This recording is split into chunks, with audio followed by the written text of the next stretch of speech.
Bienvenidos al programa Totus Tus, preparación para la consagración total a Jesús por María, por el método de San Luis María Griñón de Montfort. Julianita, avanzamos cada vez más en este proceso de consagración y si por alguna razón no has podido ver los programas, te invito a que ingreses a nuestro portal www.lazosdeamormariano.net y allí vas a encontrar los programas para que los puedas ver y consagrarte totalmente a Jesús por María. Y hoy tenemos un tema interesantísimo, Wilson, y del que hoy ya casi nadie habla. ¿Qué es el pecado? ¿Será que eso existe o es un invento de los curas? Veamos qué piensa la gente.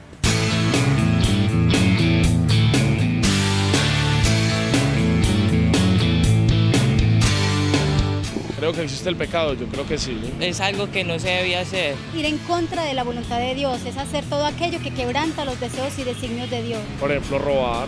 Y ahí están pecando, mi amor. Eso que no lo deja a uno estar tranquilo después de que uno cometió un acto que piensa que es indebido. Una falta contra alguien superior o supremo. Ese acto que para cada quien es algo malo, contribuye a algo negativo.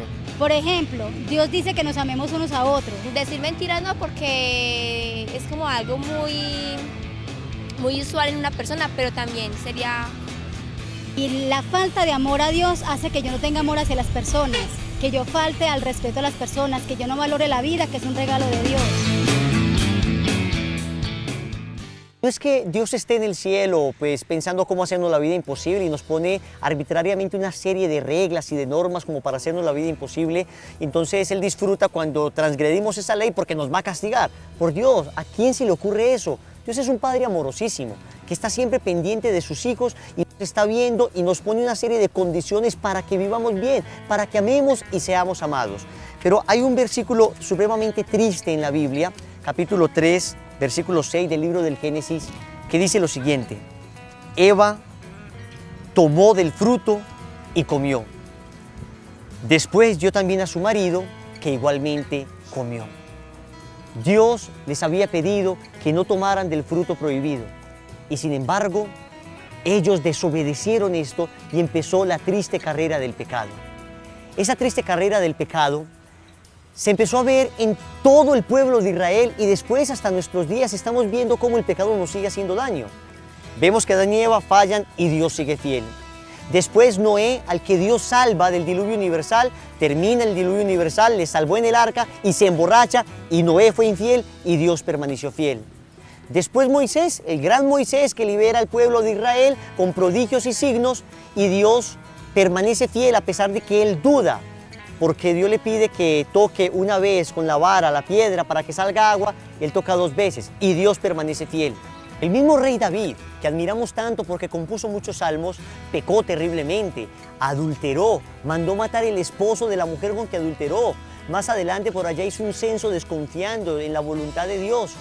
El rey Salomón, recuerdan el esplendor, el más sabio de todos los reyes, cayó en idolatría.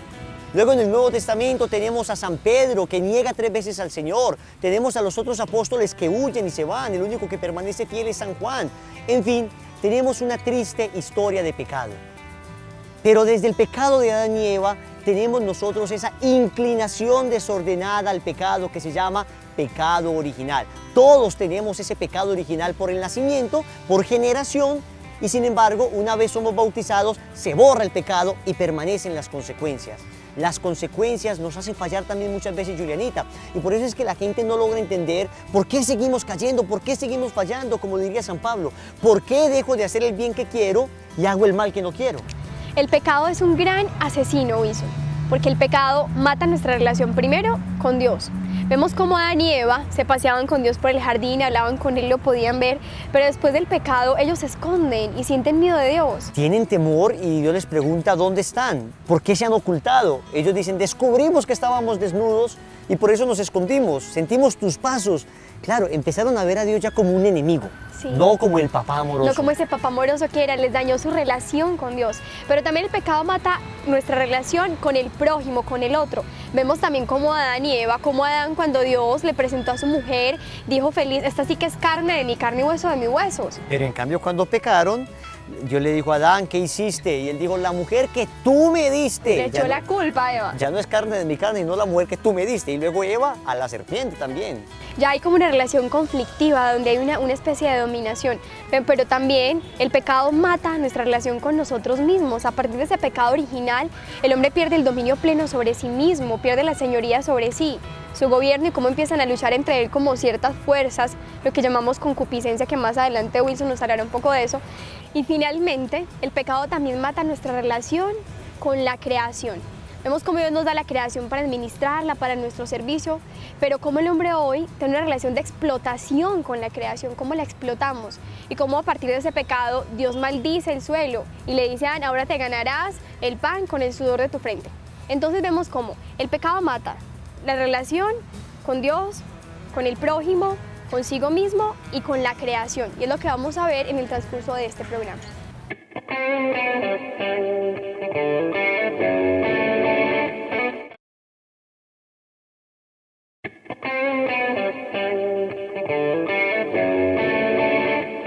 La primera gran ruptura del pecado, el primer gran asesinato que logra el pecado es la ruptura con el amor de Dios. En efecto, lo primero que daña es la relación con ese Padre amoroso que nos ha invitado a la comunión con Él, que nos ha invitado al amor con Él, y sin embargo nosotros no hemos querido que ese amor venga a nosotros. Dios, como un papá bellísimo y amoroso, ha querido siempre nuestra felicidad y nos ha mostrado cuál es el camino para llegar a la felicidad. En el fondo, el pecador también está buscando la felicidad, pero por el camino que él mismo ha decidido. Y le dice a Dios, Dios, tú te equivocaste, tú no sabes cómo yo voy a hallar la felicidad, en cambio yo sí lo sé. Y entonces el hombre cree que él mismo va a lograr esa felicidad tan anhelada y le dice a Dios, te equivocaste, yo sí sé cómo lograr mi propia felicidad, tú no tienes idea de esto. Al final, ¿qué pasa? Que el hombre, tratando de encontrar aquello que Dios quería para él, que era la felicidad, pero por sus propios medios, termina lastimándose terriblemente, y Dios lastimándose al ver cómo su hijo se lastima. Semejante a un papá que le dice a su hijo, suelta ese cuchillo, te vas a hacer daño. El niño le dice, ¿tú qué sabes? Es mi cuchillo, yo lo voy a hacer, a mí me gusta así, y termina hiriéndose, y el papá llorando por la herida de ese hijo. Finalmente hay que decir que esta ruptura con el amor de Dios se da aunque yo no lo quiera. Una persona podría decir, mira, yo cuando peco o cuando hago esto o aquello, mi intención no es ofender a Dios, en ningún momento quiero que Él llore, quiero que Él sufra. Entonces, si no lo quiero, no va a pasar. Sin embargo, sí va a suceder.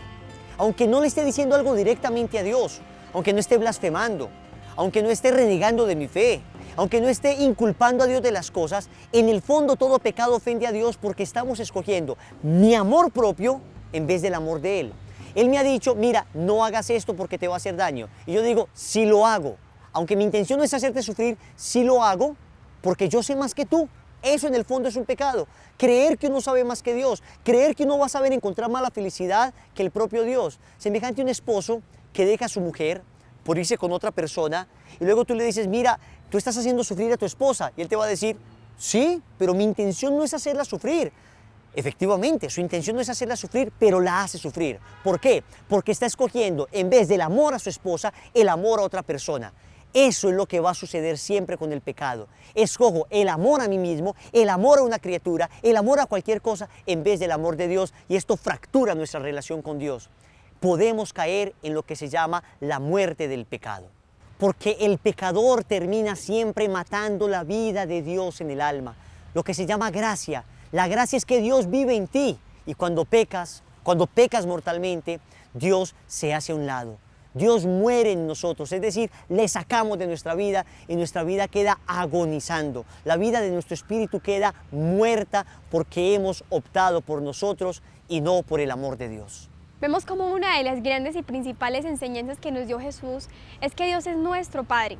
Y al todos ser hijos de ese mismo Padre, todos somos hermanos. Es decir, se concibe la humanidad como una gran familia, como una familia donde Él es nuestro Padre y somos hermanos. Por tanto, somos responsables los unos de los otros. Vemos cómo con esta ruptura de pecado que hubo con Adán y Eva con respecto a Dios, a partir de ese momento se rompe también esa relación, se mata esa relación del hombre con su prójimo. Vemos cómo la relación, por ejemplo, entre Adán y Eva empieza a ser una relación más conflictiva, de dominios. Y lo vemos muy claro, como por ejemplo Caín y Abel, sus dos hermanos, como Caín asesina a su hermano por envidia. Vemos también más adelante cómo los hijos de Jacob cogen a su hermano menor, a José, y lo venden porque tenían envidia a él, porque tenían celos. Y vemos cómo esto se va repitiendo diario a diario en nuestra cotidianidad. Vemos cómo nuestras relaciones están marcadas muchas veces por la envidia, por la rabia, por la tiranía, por la dominación. Lo vemos en nuestras casas cotidianamente. Vemos muchas veces cómo los esposos se pelean, se agreden, como el uno dice yo mando en esta casa, el otro no, yo soy el que mando. Vemos cómo los hermanos mantienen todo el tiempo peleando, agarrados, insultándose, y hay un egoísmo. Vemos en nuestras relaciones de trabajo, por ejemplo, también vemos a veces muchas riñas, mucha competencia, envidias, chismes, críticas. Lo vemos en el colegio también, con nuestros amigos, cómo a veces estas relaciones están marcadas por el interés personal. Y lo vemos en las noticias diariamente. Vemos cientos de noticias de robos, de atracos, de secuestros, de torturas, de asesinatos, de guerras. Vemos cómo el hombre ha perdido la noción de que el otro es su hermano, a quien debe cuidar, a quien debe proteger. Y muchas veces lo ve como un enemigo, al que hay que eliminar, al que hay que quitar de lado. Porque hemos caído en un egoísmo, en un egocentrismo, donde el otro a veces nos estorba. ¿Y qué pensará Dios de todo esto? Es como poner el siguiente ejemplo. Hagamos de cuenta, piensa que hay una mujer que tiene 2 hijos. Y resulta que un día salen sus 2 hijos, unos jóvenes, salen y se van de la casa. A la media hora llaman a la señora y le dicen, señora, acaban de asesinar a su hijo menor. Esa mujer se siente destrozada, supremamente triste, adolorida porque ha perdido a su hijo. Pero resulta que ahí no acaba todo. 10 minutos más tarde suena el teléfono y le dicen, señora, hemos acabado de capturar al asesino de su hijo. Es su hijo mayor. ¿Qué sentiría esta mujer? Saber que por un lado su hijo menor fue asesinado, pero lo peor de todo, que el asesino fue su hijo mayor, que fue su mismo hermano el que lo mató. Cuánto dolor el de esta madre. Ese es el dolor de Dios como Padre, de ver cómo nosotros, entre hermanos, en vez de amarnos, cuidarnos, hacernos felices unos a otros, nos destruimos y nos hacemos sufrir unos a otros.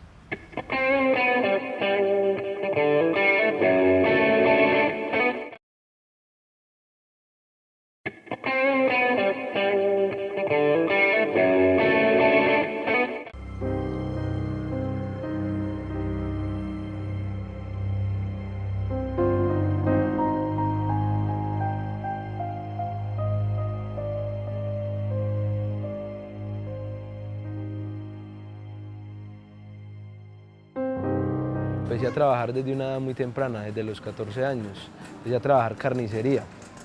Y en ese ambiente pues se movía mucho el licor, casi nada uno se podía sacar de ese ambiente. Y obviamente yo estaba muy joven y me dejé influenciar mucho por esas actitudes de estas personas.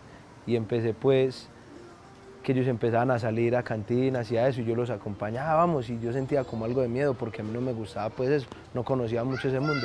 Pero poco a poco me fueron invitando, hasta que al último ya pues fui acercándome mucho al licor, a las cantinas, a los bares, a esas tabernas donde hacen striptease, a todo eso me fui acercando.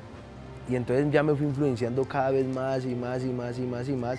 Ya vivía prácticamente que para beber, trabajaba para beber, no me importaba mi familia, no me importaba mis padres. Mamá sufría mucho con la manera de ser mía porque obviamente había mucha violencia en el barrio y yo mantenía hasta horas de la tarde, amanecía en la calle con los amigos y no me importaba que estaba descuidando quizás esa mujer que tanto me quería, que tanto sufría por mí. Todos los días venía borracho. Los fines de semana, se llegaba el viernes, sábado, domingo, borracheras y amigos, nada de familia ni de mamá. Llegaba a las 2, 3 de la mañana con el primo que tenía, que los dos eran así borrachos. Y yo me arrodillaba y le pedía al Señor que me lo cambiara. Yo decía que de ese mundo que yo llevaba no había más felicidad. Y yo seguía ya con mi carro, yo era muy fanático a Nacional y obviamente yo alquilaba un bus simplemente para llevar a los amigos míos a ver el partido de fútbol y yo decía, no, esto es la felicidad, esto es lo único. Pero al fin, cuando todo eso iba pasando, un vacío iba quedando en mi corazón. Cuando la borrachera pasaba, yo al otro día me sentía triste. Cuando después que pasaba el partido de fútbol, que había compartido con ellos, me había emborrachado y yo había pensado que todo eso era la felicidad, lo que yo quería. Cuando amanecía el otro día, yo sentía un dolor en mi corazón, yo sentía que algo le faltaba a mi vida y la conciencia le iba recriminando a uno y uno iba sintiendo cargas, pero uno las ignoraba. Uno no quería encontrarse con la realidad que uno estaba viviendo. Y a pesar de eso, uno sabía que estaba obrando mal y que estaba perjudicando su vida y estaba perjudicando muchas personas, pero uno quería callarlo, uno quería simplemente ignorar lo que verdaderamente sentía en una sonrisa, en una borrachera. Pero era tan duro eso lo que uno sentía, que no lo dejaba como mirar hacia atrás, aún sabiendo que se estaba haciendo mal, aún sabiendo que todo lo que estaba haciendo, lo estaba haciendo para acabar mi vida, ya muchas veces no me importaba. Y así iba llevando mujeres a la casa, inclusive sin importarme que la propia personita que estaba viviendo conmigo viera esas cosas. Y hubo un momento en el cual ella quedó en embarazo. Él se dio cuenta que, pues, que yo estaba embarazada, me dijo que no quería que naciera la niña, el bebé. Me dijo que él hacía lo que yo quisiera con tal de que yo no tuviera la bebé. Él me llamaba, yo trabajaba en eso, teníamos el local pues distante de acá, más retiradito de acá. Entonces él me decía que él me llamaba a atormentarme, a decirme que él se casaba conmigo, pero que no tuviera a la niña. Él era muy triste porque yo le decía, no, pues si usted no quiere que el bebé nazca, yo me voy para donde mi mamá porque yo sé que allá no me van a rechazar, yo sé que allá yo tengo mi bebé y yo sé que trabajo y mi mamá me lo cuida, pero yo no quería que abortar la niña, no. Yo decía que yo sola salía adelante, así como salí adelante con la mayor. Dios hace milagros, hace hazañas. Sale de la oscuridad la luz. Y al final, esa niña nació. Poco a poco, en el transcurso de ese embarazo, conocí una persona que me acercó a Dios. Una persona que un año derecho me insistía que me acercara a Dios, que viviera un retiro de lazos. Y yo le decía, hombre, pero ¿usted qué se gana con que yo cambie? ¿Usted qué se gana con que yo me entregue a Dios? Y él cada vez que me veía me insistía, y así se la pasó un año entero, hasta que hubo un momento, llegando diciembre, que me entregó la boleta y me dijo, hermano, aquí está la boleta, usted verá, si la bota, la regala, haga lo que quiera. Pues yo muy contento, yo le dije, listo, hermano, usted no me hizo caso, yo no quiero ir por allá. Entonces yo dentro de mí pensaba, yo le entrego esa boletica a mi mamá, vine y le dije, mami, ve, aquí le tengo la boleta. Yo, qué bueno, mi amor, andate. Y me dijo, algún día voy a ir, mamá. Y ella me mira a los ojos y me dice, mijo, qué alegría. Y yo pensando que me iba a recibir la boleta, me dice, ese es el llamado que el Señor te está haciendo en este momento. Y yo no podía entender, yo decía, no, usted también en esas, pero ustedes qué ganan con eso, es que yo no soy malo, yo no le hago mal a nadie. Cuando dentro de mí sabía que le estaba haciendo primero daño a ella y me estaba haciendo un daño muy grande yo mismo. Y así fue, viví ese retiro espiritual. Pero después de esta experiencia me di cuenta que yo era el esclavo, que el que estaba esclavo en el mundo era yo, era esclavo del licor, era esclavo del vicio. Y después de esa experiencia que tuve con el Señor, me di cuenta que valdría la pena optar por esa personita que es Jesucristo, por esa vida eterna, por ese amor tan eterno que es nuestro Señor y la Santísima Virgen María. Y de ahí en adelante empezó mi vida a cambiar y empecé a experimentar el amor de Dios, y cada vez ese vacío que yo sentía ya nunca jamás lo volví a sentir. Y entonces me di cuenta que sí valdría la pena seguir al Señor. Y en este momento me siento totalmente contento. Después de 4 años de haberlo conocido, no me arrepiento en ningún momento. Me arrepiento de lo que viví antes, de estos momentos, de estos 4 años, no. Cuando él vino de retiro, lo primero que él me dijo fue eso, que él se había confesado y que el padre le había dicho que si quería seguir conmigo tenía que casarse, o si no, que me dejara. Esta familia está conformada en un lazo de amor, de mano de la Santísima Virgen María, que es la que nos lleva totalmente y perfectamente a Jesús. La niña de Dios que fue adornada, por ella vendrá el Mesías, que pondrá legado fin, Señora Santana, de Dios abuelita, protege mi alma, abuela bendita.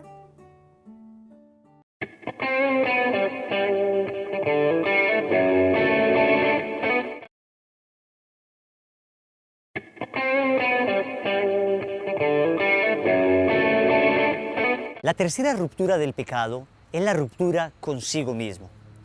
En efecto, cuando una persona falla a la voluntad de Dios, cuando una persona desconoce al Dios que le quiere, no solamente se aleja de Dios, no solamente se aleja de su prójimo, al final no termina ni conociéndose a sí mismo, ni entendiendo que él mismo es un hijo de Dios, termina desfigurando la propia imagen del hombre, la propia imagen de sí mismo. Vemos en efecto que una persona que vive en el pecado es una persona que termina hiriéndose de la manera más violenta. Es una persona que termina no sometiendo su parte instintiva, su parte emocional, su parte sentimental a la razón, sino que más bien se deja manejar por esto. Entonces siente un instinto y hace lo que el instinto le diga, aunque dañe a las personas. Termina dañando su propia identidad. Termina siendo de ese hijo de Dios, imagen y semejanza de él, un monstruo. Un monstruo, y él mismo se concibe como tal. Pierde toda la armonía, la paz, la tranquilidad de su corazón, porque el pecado siempre lleva a la oscuridad, a la tristeza y a la soledad. Lo peor de todo es que la persona termina dejándose llevar por sus instintos, por sus pasiones, y luego vienen los complejos de culpa, luego se siente sucio, luego se siente herido y siente que Dios ya no le va a perdonar. Siente que está lejos de Dios y no se atreve a darle su cara. Aunque Dios extienda sus brazos sobre él y le diga que le va a perdonar, ya no se atreve muchas veces a mirarle. El pecado, en otras ocasiones, termina cauterizando la conciencia de la persona. Le oscurece de tal manera su conciencia que la persona ya no logra discernir qué es lo bueno y qué es lo malo, qué está bien y qué está mal, qué es pecado y qué no lo es. Ya no logra discernirlo y entonces termina hundiéndose todavía más en ese terrible fango.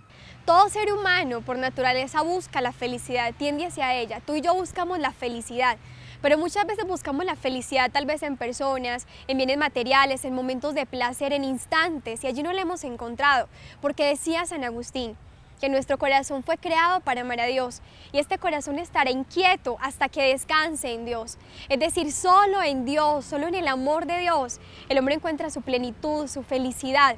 Y lo que hace el pecado es arrebatarnos esa felicidad porque nos aparta de ese amor de Dios. Lo peor que le ha sucedido a la humanidad no son ni los grandes desastres naturales, ni las grandes pestes. Lo peor que le puede suceder a la humanidad es el pecado.